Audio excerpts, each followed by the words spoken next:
Savoir et ne pas faire, ce n'est pas savoir. Bonjour, ici Mimoun Saoudani et bienvenue dans ce quatrième épisode de notre podcast Paradigm Shift. Alors, avez-vous déjà demandé et posé la question combien le pourcentage de ce que vous savez intellectuellement, que vous exercez, que vous implémentez, que vous appliquez réellement dans votre vie? Vous voyez, notre grand problème, si je ne dis pas le problème de tout le monde, c'est que les gens croient qu'ils savent plus, mais lorsqu'il s'agit de l'application, de faire que les choses marchent dans la réalité physique, ils commencent à se frustrer et surtout à trouver des difficultés par rapport à ce qu'ils font. Donc, durant notre parcours, surtout de l'éducation scolaire, ce qui se passe, c'est qu'on accumule assez d'informations, mais on n'applique pas ce qu'on est en train d'apprendre. Donc avec le temps, l'écart entre ce qu'on sait intellectuellement et ce qu'on fait véritablement dans notre vie devient de plus en plus large. Et quand cet écart-là devient de plus en plus large, on se trouve avec des connaissances supérieures, mais des résultats qui sont tellement inférieurs dans la vie. C'est pour ça qu'on trouve des personnes qui sont hautement scolarisées à l'école, qui ont de très grands diplômes prestigieux, mais qui n'arrivent pas à avoir des résultats concrets dans leur vie, à savoir par exemple les revenus qu'ils désirent, avoir des meilleures relations, avoir des relations de couple harmonieuses. Donc, ces gens-là, je crois que la plupart des personnes, si je ne dis pas tout le monde, souffrent de cet écart-là entre ce qu'ils savent et ce qu'ils font. À fur et à mesure qu'il avance dans l'âge, ce qui se passe, c'est qu'il commence à expérimenter plus de frustration, mais surtout de la confusion. Parce qu'ils croient qu'ils savent ces choses, ils croient qu'ils sont éduqués, mais leurs résultats ne suivent pas. Donc l'objectif de cet audio-là, de cet épisode, c'est justement de vous expliquer les causes de cette problématique-là, mais surtout qu'est-ce que vous pouvez faire, justement, pour s'assurer que tout ce que vous savez, entre parenthèses, vous allez l'appliquer, l'implémenter, l'utiliser d'une manière constructive dans votre vie réelle pour voir des résultats immédiats par rapport à votre connaissance ou bien votre savoir. Alors, la grande question qui se pose, c'est que pourquoi, si vous croyez que vous savez quelque chose, la question c'est pourquoi vous ne le faites pas? Qu'est-ce qui vous empêche véritablement de le faire? Par exemple, il y a tellement de vendeurs qui ont suivi peut-être des entrepreneurs qui ont suivi des formations en marketing ou bien dans la vente et savent exactement qu'est-ce qu'ils doivent faire justement pour vendre plus. Mais lorsqu'ils sont sur le point que leur corps doit prendre des actions, ils se sont vraiment bloqués. Alors, pourquoi ça nous arrive toujours? Eh bien, ça nous arrive pour une simple raison. C'est que tout le monde, la plupart de ces gens-là, ils n'ont aucune idée de comment ça fonctionne notre esprit. Parce que, en fait, votre esprit, ça se constitue de deux parties. Il y a une partie qui est responsable de l'accumulation de l'information. C'est ce que vous faites en général à l'école durant tout le processus scolaire. Donc, vous êtes en train de collecter et d'accumuler l'information. Et ça, vous le faites avec la partie consciente de votre esprit. Maintenant, lorsqu'il s'agit d'action, de comportement, des habitudes, ce que vous faites réellement, c'est-à-dire lorsqu'il s'agit que votre corps doit agir, doit prendre quelques actions, doit faire des mouvements dans le monde physique, ce que vous devez savoir, c'est que cette partie-là, elle est contrôlée catégoriquement et exclusivement par la partie inconsciente de votre esprit. Et ce sont deux parties différentes. Donc c'est pour ça, par exemple, parfois vous prenez la décision de faire quelque chose, de changer une habitude. Donc cette décision, la plupart du temps, elle est faite par la partie analytique de votre esprit. Mais lorsqu'il s'agit justement d'implémenter ça, peut-être vous allez arriver à le faire pour un jour, 2 jours, 3 jours. Mais à long terme, pour avoir un changement permanent, c'est que Ce qui est imprégné dans votre esprit inconscient, c'est ça qui va se manifester, mais c'est ça qui va guider d'une manière inconsciente votre corps. Et c'est pour cette raison-là, vous allez trouver que votre corps revient toujours vers ses habitudes initiales.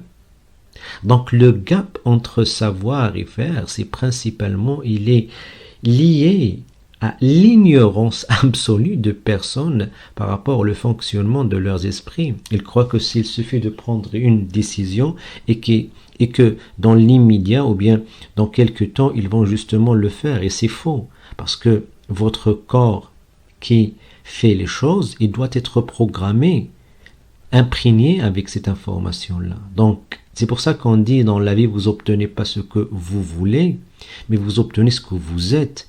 Donc ce que vous voulez, c'est la partie consciente, la partie analytique en fait. La partie intellectuelle, la partie pensive. Mais ce que vous êtes, c'est la vibration de votre ADN, c'est cette partie-là invisible, inconsciente.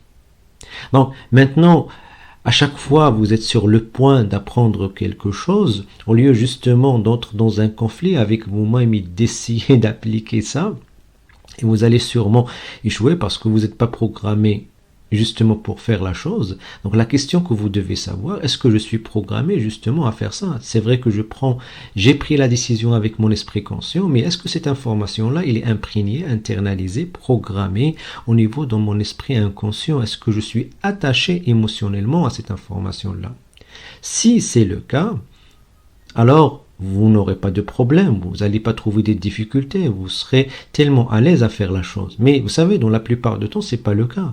La plupart du temps, lorsque vous commencez à recevoir de nouvelles informations, ils font pas partie de ces informations-là de votre programme. Donc, vous devez s'engager dans un processus qu'on appelle en fait un processus de l'internalisation de l'information pour prendre cette information-là de l'esprit conscient et dans le temps, avec la persévérance, la continuité, vous allez l'imprégner dans votre esprit inconscient. Donc, à ce moment-là, l'information, ça va devenir une partie de vous. Et une fois ça va devenir une partie de vous, donc vous allez faire ce que vous savez, mais d'une manière inconsciente. Vous n'aurez même pas besoin d'y penser. C'est pour ça qu'on dit que savoir et ne pas faire, ce n'est pas savoir. Alors si vous croyez que vous savez quelque chose, mais vous ne faites pas cette chose-là, vous n'avez pas des résultats concrets que vous faites ces choses-là, donc oubliez. Donc c'est juste votre ego qui est là justement pour faire croire à vous savez la chose. Et vous savez, lorsque vous avez cette attitude-là, je sais cette chose-là et vous ne faites pas la chose, vous tuez toutes vos chances justement pour la maîtriser dans l'avenir. Pourquoi?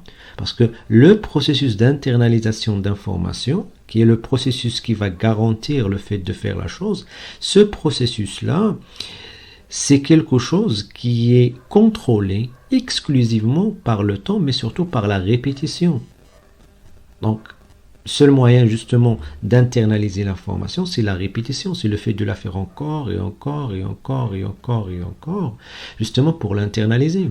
Maintenant, si vous dites, voilà, je sais cette chose-là, j'ai déjà entendu ça, donc j'ai déjà suivi cette formation, j'ai déjà lu ce livre-là. Donc, qu'est-ce que vous faites là? Donc, vous vous dites, ou bien votre esprit vous dit, alors, donc vous savez, vous n'avez pas besoin de répéter. Pourquoi justement prendre l'effort pour répéter ça justement et relire peut-être et écouter, ou bien assister, ou bien refaire la chose?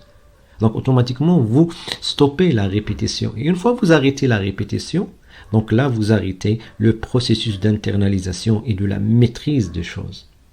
Vous voyez, maintenant la grande problématique, en fait, c'est pour ça que la plupart des gens en développement personnel, ils se contentent d'accumulation d'informations, mais ils n'arrivent pas à obtenir des résultats, parce que c'est très simple. Dans mes débuts, en fait, en développement personnel, j'étais frustré par rapport à ça. J'ai même vécu une période de dépression qui a duré plus de 4 mois en fin de 2011. Mais une fois j'ai commencé à comprendre ces deux parties de l'esprit, quelle partie qui est responsable sur le fait d'accumuler l'information, mais surtout quelle est la partie qui est responsable sur l'application, à ce moment-là, je commençais justement à avoir cette sérénité, mais surtout cette confiance-là, et d'être sûr et certain qu'une fois je commence à avoir une information, donc tout ce que je dois faire, c'est de suivre un processus pour internaliser cette information-là. Et vous savez, ce processus-là, c'est ce qu'on fait avec les gens dans Thinking into Results. Donc on a un processus qui a prouvé ses résultats durant des centaines d'années. Donc, ce qu'on fait, c'est qu'on prend les gens, parce qu'on sait que L'éducation, en fait, c'est pas apprendre aux gens ce qu'ils ne savent pas. Mais l'éducation, la vraie éducation, c'est d'apprendre aux gens de se comporter avec la manière qu'ils ne se comportent pas dans le passé. Et pour justement arriver à ce résultat-là, vous devez répéter, vous devez avoir la discipline, vous devez avoir la persévérance, vous devez être focalisé. Et c'est ce qu'on fait dans notre programme Think and Endure Result. Parce que c'est pas une question d'information. C'est une question justement de persévérance et de la discipline. Donc, si vous avez ce problème-là, et je sais que n'importe quelle personne qui est en train d'écouter cet audio-là, si vous êtes un être humain, sûrement vous aurez ce problème-là. Et vous voulez justement éliminer ce problème une fois pour toutes, éliminer le gap entre ce que vous savez et ce que vous faites. On peut vous aider à le faire. Donc, tout ce que vous avez à faire, vous pouvez demander une consultation téléphonique avec le lien accompagné avec cet audio-là, soit sur YouTube ou bien sur d'autres plateformes. Et on va vous expliquer même par une trentaine de minutes comment on peut justement vous aider à éliminer le gap entre ce que vous savez et ce que vous faites.